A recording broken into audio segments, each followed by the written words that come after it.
বিশ্বাস করেন, আপনার রিজিকের মধ্যে যদি একটা টাকা হারাম থাকে, যতক্ষণ সেটাকে আপনি ত্যাগ না করছেন, আপনার ইবাদত কবুল হবে না।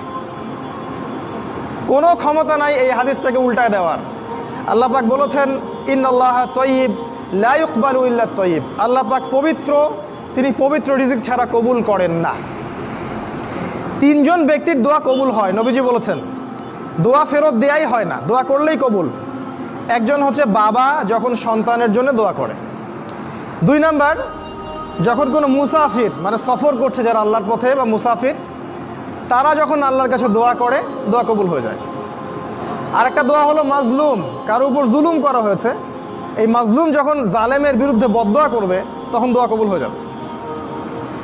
এই মুসাফিরের দোয়া কবুল হয়। একজন মুসাফির হাত তুলে আল্লাহকে বলছিল, আল্লাহ আমাকে এইটা দাও, আল্লাহ আমাকে ওইটা দাও। আর আমাদের নবীজি দেখে বললেন যে মুসাফিরের দোয়া কবুল হয়, কিন্তু এই ব্যক্তির দোয়া কেমন করে কবুল হবে যার খাবার হারাম, পানীয় হারাম, পোশাক হারাম, সবই হারাম। মানে রিজিক হালাল না হওয়া পর্যন্ত ইবাদত কবুল হবে না।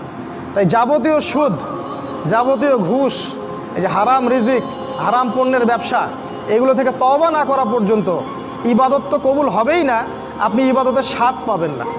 এই যে নামাজ পড়েন, রোজা রাখেন, অনেক কিছু করেন, হজ করেন, স্বাদ পান না, আত্মতৃপ্তি পান না, এর কারণ হারাম রিজিক। আর নবীজি বলেছেন, শেষ জামানার অন্যতম নিদর্শন হচ্ছে মানুষ হালাল হারামের কোনো পরোয়া করবে না, যেভাবে পারে সেভাবে টাকা উপার্জন করবে। মেরে হোক, কেটে হোক, ঘুষ খেয়ে হোক, দুর্নীতি করে হোক, টাকা চাই, টাকা, অর্থ সম্পদ চাই। ভাবখানা এমন যে সে যেন পৃথিবীতে 1000 বছর থাকবে, 1 সেকেন্ডের মধ্যে সে পরকালে চলে যাইতে পারে, হুঁশটা তার নাই।